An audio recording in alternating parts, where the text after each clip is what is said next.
Assalamualaikum warahmatullahi wabarakatuh. Kami dari kelompok 1 akan menyelesaikan tugas PPKN, yaitu mempresentasikan mengenai hak asasi manusia. Kalian pasti pada kepo kan? Yuk langsung saja kita simak videonya. Apa sih hak asasi manusia itu? Menurut Kamus Besar Bahasa Indonesia, pengertian HAM adalah hak yang dilindungi secara internasional, yaitu Deklarasi PBB Declaration of Human Rights, seperti hak untuk hidup, hak kemerdekaan, hak untuk memiliki, dan hak untuk mengeluarkan pendapat. HAM ini bersifat universal, artinya HAM berlaku bagi semua orang dengan berbagai ras, suku, etnik, agama, dan kedudukan. Menurut Profesor Konjoro Pubranoto, hak asasi manusia atau HAM adalah suatu hak yang sifatnya mendasar. Hak-hak yang dipunyai pada tiap-tiap manusia tersebut dengan berdasarkan kodratnya. Pada hakikatnya tidak akan dapat dipisahkan sehingga akan bersifat suci. Hak asasi manusia tercipta bukan semata-mata hanya keisengan saja, tetapi HAM hadir dan tercipta karena memiliki tujuan. Tujuan dari HAM tersebut sangatlah mulia. Maka dari itu, kita semua perlu mengetahui tujuan dari HAM. Dan berikut beberapa tujuan HAM yang dapat kita lihat di bawah ini. Tujuan pertama dari hak asasi manusia yaitu dapat melindungi manusia tersebut dari perilaku kejahatan, kekerasan, dan kesewenang-wenangan. Tujuan kedua dari HAM yaitu dapat mengembangkan rasa menghormati dan menghargai antar setiap manusia.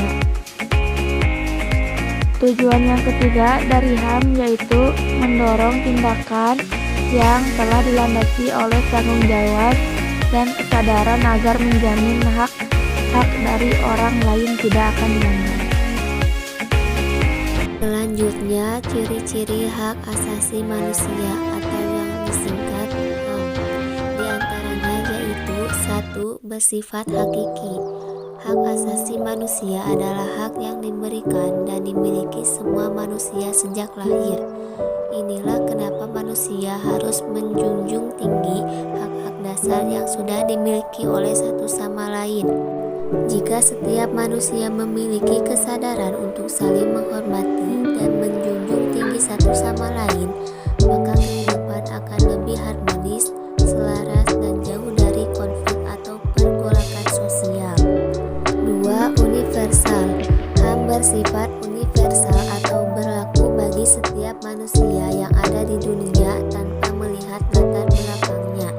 Latar belakang tiap manusia bisa berbeda. Misalnya ras, suku bangsa, budaya, kepercayaan, status sosial, dan lain sebagainya. Adanya HAM bisa membantu mengurangi risiko konflik sosial karena adanya kesenjangan sosial antara individu atau kelompok masyarakat. 3. Tidak bisa dicabut. HAM yang melekat pada diri tiap manusia enggan bisa dicabut dan diambil orang lain. Jika ada perampasan terhadap HAM, maka sudah tentu mudah sekali memicu konflik yang bisa membahayakan kerukunan dan persatuan dalam masyarakat. 4. Tidak bisa dibagi.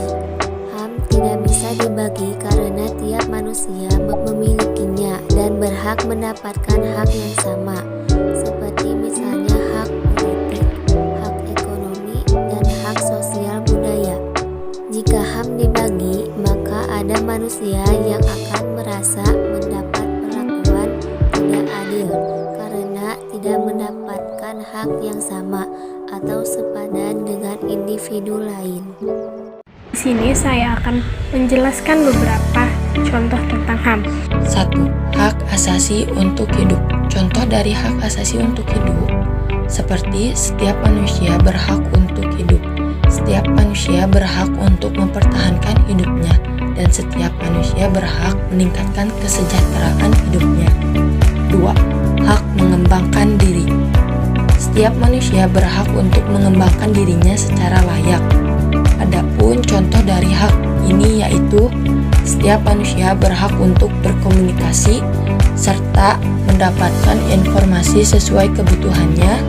Setiap manusia berhak untuk merasakan manfaat dari pengetahuan, teknologi, seni, dan budaya. Yang ketiga, hak memperoleh keadilan. Karena setiap manusia berhak untuk mendapatkan keadilan yang sama di mata hukum, sehingga tidak ada diskriminasi terhadap individu atau kelompok tertentu. Yang keempat adalah hak atas kebebasan. Maksudnya, setiap orang bebas menentukan agama yang dianutnya. Setiap orang juga bebas untuk menentukan pilihan politiknya. Setiap orang juga bebas mengeluarkan pendapatnya. Bebas juga untuk menentukan kewarganegaranya. Yang kelima, hak kesejahteraan. Dengan adanya hak kesejahteraan, maka setiap orang tidak boleh mengambil secara paksa atau merampas hak-hak dasar orang lain. Mengutip dari buku Pendidikan Kewarganegaraan, menurut Deklarasi Universal Hak Asasi tahun 1948, pasal 30, menjelaskan macam-macam hak asasi manusia antara lain. 1. Hak memperoleh kemerdekaan dan kesetaraan dalam martabat, hak tanpa perbedaan apapun, serta hak kehidupan, kebebasan, dan keamanan pribadi. 2. Hak tidak boleh dibelenggu oleh peradaban dalam segala bentuknya. 3. Hak untuk tidak diperlakukan dengan keji. 4. Hak di bidang hukum seperti kesamaan di bidang hukum, perlindungan hukum, ganti rugi, dan hak untuk tidak melakukan penangkapan, pengadilan yang adil dan terbuka, dan hak atas pribadi. 5. Hak untuk meninggalkan negara serta kembali ke negaranya. 6. Hak untuk mendapatkan suaka di negara lain. 7. Hak atas kewarganegaraan. 8. Hak atas kekayaan. 9. Hak atas kebebasan keyakinan agama. 10. Hak atas kebebasan mempunyai dan mengeluarkan pendapat. 11. Hak untuk berserikat dan berkumpul. 12. Hak untuk ikut serta dalam pemerintah. 13. Hak untuk mendapatkan bidang pekerjaan. 14. Hak mendapatkan pendidikan. 15. Hak untuk bidang kebudayaan. 16. Hak atas tatanan sosial dan internasional. Kewajiban untuk melaksanakan hak asasi manusia, pembatasan untuk tidak merusak hak dan kebebasan dalam deklarasi.